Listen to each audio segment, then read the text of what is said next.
everybody, Legend for Life here, bringing you guys a brand new deck profile this time around. It is Altergeist Paleo, a deck that I've been really having a lot of fun with. It works really well against a lot of decks, and it's just a very, very big migraine for your opponent to deal with. And it's a lot of fun to play too. Like, I feel like a lot of people look at Altergeist and see that, oh, they're monster girls, they're just anime, boring crap. But the deck works really well, has a lot of potential, and I think it has a lot of synergy with the Paleo archetype, because the Paleozoic are all about traps, so are the Altergeist, and they work hand in hand together, and it just really meshes pretty well. So yeah, that's about all I got for the intro. I've been having a lot of fun with this deck though. So on to the deck profile. So first and foremost, I got 3 Altergeist Marionette here. So Altergeist Marionette is the main starter card. You generally want to see her as soon as possible in the deck, because whenever you normal summon it, you get to set any of your Altergeist trap cards directly from your deck. And then it has another nice little effect where you basically get to send an Altergeist card you control and then target an Altergeist monster in graveyard, special summon that monster. I mean, and technically you don't send until you special summon because you target first, and that's kind of sort of the cost, but either way, so it works really well as being both a tutor for the deck to get out your traps, which the deck heavily relies on, and also for being a monster reborn. You don't even have to send a Altergeist monster to get back an Altergeist monster. You can send one of your traps they don't really care about or anything, so then you can get back a monster and hopefully do some combo plays. Not to mention, one of the traps actually has a graveyard effect, and this also can trigger some of the all the other Altergeists, or at least all but one of the other Altergeists in the main deck have graveyard effects. And it just occurred to me that it's only like half, because there's only 4 Altergeists so far. Speaking of 4, let's talk about Altergeist Conquiri. I think I'm pronouncing it right. It's a centaur. I don't know why I didn't just call it a centaur, but either way. So Altergeist Conquiri, level 5, 0 attack, 2400, defense, okay, pretty decent stats, well, for being a defender. But the really cool thing about Altergeist Conquiri is that it's a hand trap, and basically whenever your opponent attacks you while you have an Altergeist card on the field, you can spell summon it from your hand, then negate the attack, and then while it's out on the field, you can, well, whenever it's special summoned, you can target one face-up card your opponent controls, negate its effects until the end of the turn, or actually I think it's while it's on the field. Yeah, well, this card is on the field. So yeah, you can basically just special summon it, negate the attack, and then negate any monster or any face-up card's effect. So, oh, hey, your opponent has a Dragonic Diagram, negate it. Or, you know, Spiral Resort, something like that, which is really, really good. The only issue I have really with this card is that you do need to control an Altergeist card to use its effect. But notice how it says card. You don't have to have a monster out. So you can have one of the continuous traps, or, well, the one continuous trap, or any of the other traps out and stuff. And then you can just plop it on the field whenever your opponent attacks you, which is pretty nice. Next up, we got 3 Altergeist Silicoitus. This card is a Kieran, like quite literally. You can target one other Altergeist monster you control, and I believe, okay, sorry, Altergeist card, so again, any Altergeist card you control, and then one monster your opponent controls, return it to the hand. So really, really nice. And then also, if it's sent from field to graveyard, you can add an Altergeist trap card from your grave to your hand. So it's got 2 really great effects. It can return an Altergeist card you control and a card your opponent controls back to the hand. And then, of course, also, if it's sent to the graveyard, just being able to get back your stuff is really, really nice. So it's just an overall really good card. You can grab back your traps from the grave. It can disrupt your opponent's plays. It is a quick effect, and so if your opponent tries to, I don't know, Twin Twister one of your traps or something, or Cosmic Cyclone it, you can chain its effect, bounce that trap, and then bounce your opponent's card back. Of course, that trap has to be face up, but either way, it's probably going to be face up. Next up, we got triple Altergeist Melusik. This card is a level 1. It's got 500 attack, 300 defense. It's just kind of there for its stat line. But the really cool thing about this is that it's got 2 really great effects. So it can attack directly, and whenever it does battle damage, you can send one card your opponent controls to the graveyard, and then if it's sent to the graveyard, you can add any Altergeist monster from your deck to your hand except itself. So you can get back some monsters, you can send stuff from your opponent's field to the grave, you don't have to worry about Beals or any of the other like big unkillable monsters. And then you can also get rid of back row. It's just an overall really great card. I only wish that it was a bit beefier, but hey, being able to attack directly is always nice. And you know, getting in that extra damage. And on this build, I'm playing the Spellbook engine, so well, in this particular way, I'm playing 2 Blue Boy And then whenever we get to the spells, you'll see what else I'm playing for the spellbook engine. So yeah, 2 blue boy for spellbook engine, just, you know, being able to search out your spells, and then of course you can discard it with good old spellbook of knowledge to get some draw power. Speaking of spellbook knowledge, I play 3 of it. So spellbook of knowledge is really freaking good in this deck. So not only can you send a blue guy or a blue boy, whatever you want to call him, from your hand or field to graveyard to draw 2 cards, but since you can send any spellcaster and your Altergeists are spellcasters, you can send your Altergeist that you control to the grave to draw 2 cards. So then if you send Meluseek, you also get to search out an Altergeist monster, and if you send Soaquatus, you'll get to grab back an Altergeist from your graveyard. So just an overall really great card from this deck. It generates so much advantage for the archetype that I really can't help but, like, I feel like it really should be a main deck staple for this archetype. It's such a great card, and so is the engine in general. Speaking of, for the engine, I do play 1 Spellbook of Secrets as well. I've kind of been flip-flopping between 2 and 1 of this. I know, like, some people are like, oh, you played you played 2 of this and 2 of that or something. I don't know. I've seen a bunch of different variants of how many ratios you play for a Spellbook engine, but I feel like that because you got so many targets for knowledge in this deck, you kind of sort of need to play 3. And then I play 1 Regeki and 1 Dark Hole, and that's it for spells. So, yeah, that's pretty ridiculous, but this deck doesn't play very many spells. It doesn't need very many spells. And this is how many traps are played. So, yeah, this deck really doesn't need spells very much, and because of that, we're able to play some stuff in the main deck that can really screw over spell-oriented decks, like, for instance, Spiral and such. Now then, for the first bit, we got good old Paleo stuff. So 3 Paleo Dino-Miscus. So all Paleos, for those who don't know, while they're in the graveyard, whenever a trap card is activated, you can special summon it from your graveyard. You can't do multiple Paleos in the same chain, which really sucks. But however, whenever it's special summoned, while it's a monster, it's unaffected by monster effects, and they all have 1200 attack and 0 defense, and they're level 2. But however, even more so importantly, or arguably just as importantly, they all have really, really good effects while they're as traps. So Dino-Miscus is arguably the best one because Dino-Miscus says whenever you activate it, you discard a card, target 1 face-up card on the field, banish it. So you get to just banish any face-up card on the field at the cost of a discard. So you can, like, for instance, pitch another Paleo. You can pitch an Altergeist you want in the graveyard that you can then bring back with good old Marionetter. Or anything else. You got so many discard targets in this deck, and discard is just so incredibly good for being able to disrupt your opponent. A lot of decks can't handle getting their stuff banished, and Dino-Miscus just being able to get rid of stuff easily through banishing it is really, really, really good. Then for the next one, we got triple Paleozoic Oeanotis. So you'll notice I don't play any Twin Twister or MST in this deck. I do, however, play Oeanotis, who can, well, pop any spell or trap card. So yeah, it's a Paleo, you can spell summon it, and also, of course, it's a, well, MST. And I play a triple, good lord, Canada, Canadia,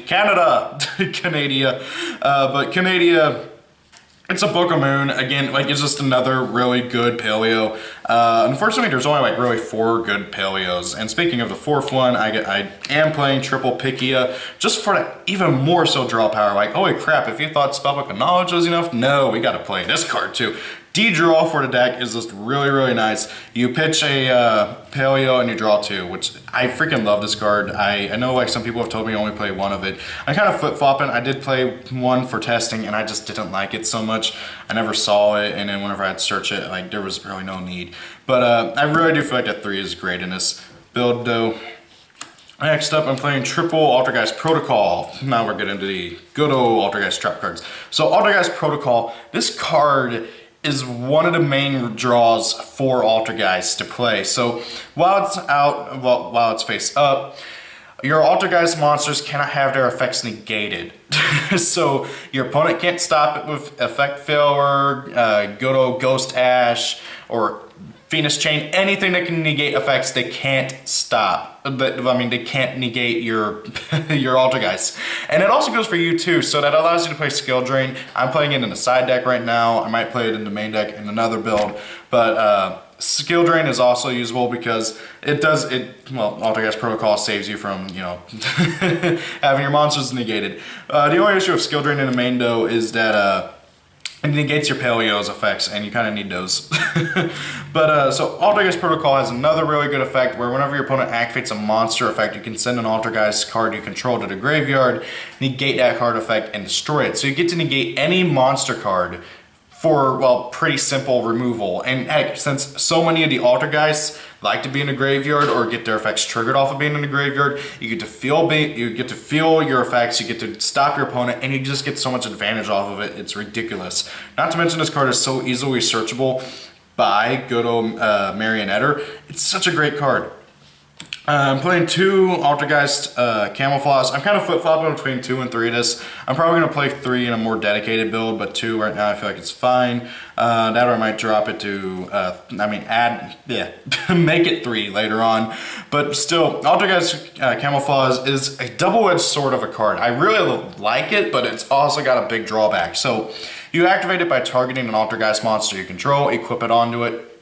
That Altergeist monster cannot be targeted by monster effects and cannot be targeted for an attack, but it does not stop your opponent from attacking you directly. So like, let's say if you target an Altergeist and equip it with this card, and you have no other monsters out, your opponent gets free hits directly to your face, which is not fun. But however, also, if this card is in your graveyard and an Altergeist card you control would be destroyed, you can banish it instead. So it's got that nice little Return of the Dragon Lords effect to save your stuff. So that's why I'm playing 2 of it. I kind of want to play 3 more for the protection effect, but however, it's just like getting it in the graveyard. I mean, other than using Protocol and like sending it to Grave of Marionette isn't the easiest thing.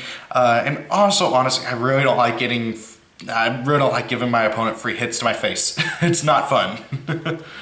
Next up, I'm playing 2 Personal Spoofing. God, this card, if it had Altergeist in the name, would be a main deck staple as a 3-of, but no, Konami had to go and muck it up by, well, making it not an Altergeist card in name. So, once per turn, while this card is out on the field, you can return any Altergeist card you control to the, from your field or hand to the deck, and then add another Altergeist monster from your deck to your hand. So, it can't add a freaking, so you can't add traps and stuff off of it, but you can add your monsters. And I don't even think it says that you can't add another copy. So yeah, you can add another copy, so like you can return a Meluseek to add another Meluseek or something.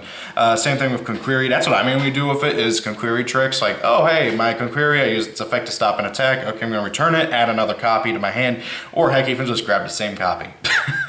This card is really good. Its effect is a quick effect because it's a trap card, so if your opponent tries to like destroy something, you can chain it and use it and shuffle and then, you know, add another copy. It's just a really, really great card. If only it had Altergeist in the name, but it doesn't, which drives me nuts. Next up, I got 2 Quaking Mirror Force to disrupt my opponent's stuff and just save my monsters from being killed. 2 regular Mirror Force because Links are out now and not every, well, Links can't go face down, period. And then 1 Bottomless Trap Hole to, you know, just troll my opponent and just disrupt him even more. And then finally 1 Imperial Order, because this deck, only plays triple Spellbook of Knowledge, 1 Spellbook of Secrets, and then 1 Regeki and 1 Dark Hole. That's 7 spells. Imperial Order is really, really good in this deck because you don't have to worry about your spells and stuff being negated, because you just don't have enough to really hinder your deck too much. So it's a really great card for this deck. And I thought about playing Anti-Spell in the main as well, but like my back row gets so clogged already, so I'm playing it in a side. But still, this card is just really, really good. And now then, for the extra deck. Got 2 Opabina, so Paleozoic Opabina, like the other Paleozoic monsters, or rather all Paleozoic monsters, it's unaffected by monster effects. It lets you activate Paleo cards from your hand directly, and then you can detach to search out a Paleo card from your deck to your hand. This card is just flat out amazing. I love it. It allows you to do a lot of combos and stuff. This card is just so amazing. I love it. It's a powerful card. It helps out and just gets your deck cleaning and gets it rolling. And then you can activate your traps from your hand, which just trolls your opponent. Lets you free up your back row for your Altergeist stuff. Really, really great card overall. And then I'm playing 2 Paleozoic Anomalocaris, arguably the main boss monster of this deck, like other than totally awesome. This card is just really powerful. You can detach and seize material, pop a card on the field. If a trap goes to the graveyard, you can excavate the top card of your deck. If it's a trap, add it to your hand. If it's not, it goes to grave. Unless I got that flipped around, I'm pretty sure that's how it works. If a trap card, okay, so yeah, then you can detach pop. You can excavate the top card of your deck if it's, yeah, okay, I got it right. But really, really powerful card. Again, like the other Paleos, it's unaffected by monster cards effect. It's got 2400 attack for rank 2, which is really, really powerful. And being able to pop stuff is always nice. The only issue with Phenomenal Icarus is that it does require 3 level 2s to go into. But, however, you can use Silicoitus to go into it too, so that's really nice. Same thing with the other one. Then for the one-ofs, I got 1 Dark Mist, because I've actually found times where I need him. It's kind of sad, but he's really, really nice for getting over big monsters that this deck can't get rid of. 1 the Phantom Knights of Cursed Javelin for negating monster effects. 1 number 45, oh god, this name. Crumble Logos, the Prophet of Demolition. This thing is really good. So you detach an Exceeds material, target 1 card your opponent controls. While this card is out on the field, your opponent cannot, well, I think you gotta target a monster. While this monster, okay, so you target 1 face-up monster, sorry, 1 face-up card on the field. While this monster is face-up on the field, that target has its effects negated. While that target is on the field, cards with the same name as that target and their effects cannot be activated. So you basically detach, target a card, and then your opponent cannot activate cards or effects with that card's name. So like, oh hey, your opponent has like a Spiral Resort, you activate this, target the resort. They can't use the resort's effect, and they can't activate another resort. Really, really good card overall. You mainly use it to just get rid of, just to negate monster effects and stuff so you can save yourself. 1 totally awesome. Once I get 2, I'm probably gonna bump it up to 2. But 1 is pretty good because it can recycle itself pretty easily. This card is stupid and can just single-handedly win games along with all the back row. 1 number 39 Utopia, his big brother, and his big brother, the Utopia Bros. So the big thing about the Utopia Bros is that while you only have 1 level 4, you do sometimes have multiple marionetters, and so just being able to make a big 5k Armades that can, well, get rid of just about all the problems that in the world is just really, really nice for being able to get rid of those. But however, again, it doesn't happen too often because, well, you just don't ever get 2 marionetters out very much. Now then for the links, I play 2 Miss Starboy. 2 Miss Starboy is really nice. He's super easy to summon in this deck.